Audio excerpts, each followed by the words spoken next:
I said to myself, when I grow up, I'm going to make up a better way to talk to kids. A young Myrna Shure saw how many parents of the 1940s and 50s simply ordered their kids around, and her life's work was set. I wanted to be a nursery school teacher, and I wanted to work in a university laboratory nursery school. Eventually, Shure would get a doctorate from Cornell University in 1966, but along the way, she felt the problem-solving skills being taught to kids of puzzles and anagrams were too abstract and didn't help children solve their own problems. I said, how come nobody ever studies people problems like this? And that was the beginning of my thinking. It led to collaboration in 1968 with researcher George Spivak at Hahnemann University, where they developed games and activities aimed at guiding children's behavior, not dictating it, through two-way conversations that Shure calls dialoguing. That gave us the whole theory and philosophy that some kids, even as early as preschool, don't have to be told what to do. For 24 years, Shure and Spivak gathered evidence and published their social-emotional approach to problem solving, leading to Myrna Shure's pioneering programs, I Can Problem Solve and Raising a Thinking Child. You work with Sid. How did you get him to solve his own problems? Oprah, in one simple sentence, I sat and then we were very lucky to get on Oprah. You can imagine what happened after that. The TV and radio exposure put Dr. Myrna Shure's practical problem solving into the hands of parents and teachers. So today in our I Can Problem Solve lesson, schools like Sunset Elementary in Sturgeon Bay, Wisconsin embraced I Can Problem Solve to improve self-management and behavior using word pairs like same and different, asking kids, can you think of a different way to solve this problem? It's not technology, it's not a screen, it's not widgets and gadgets.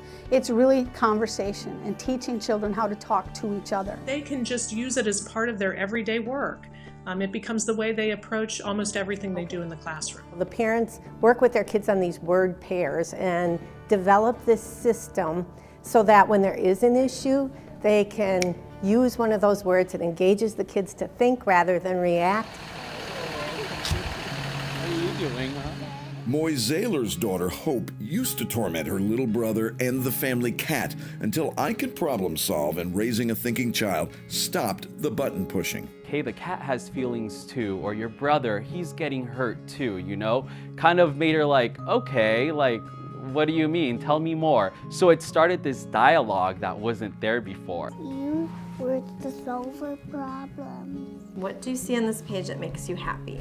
That clicked with me, that if my girls can think for themselves, it's not that I have to remember every right thing to teach them. You know, I will do my best, but I just want them to be reflective and think before they do things as they get older. As time went on, people learned that, oh, this is fun, things are changing, I'm learning things I didn't expect to learn.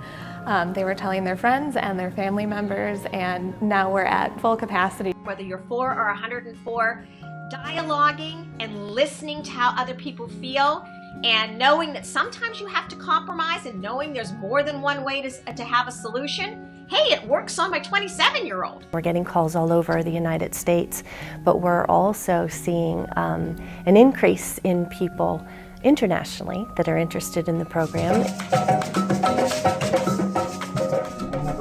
I Can Problem Solve and Raising a Thinking Child will impact important problems in Chile related to school climate, bullying, harassment, school dropout rates, and mental health concerns. Este programa enseña a los niños cómo pensar y no qué pensar.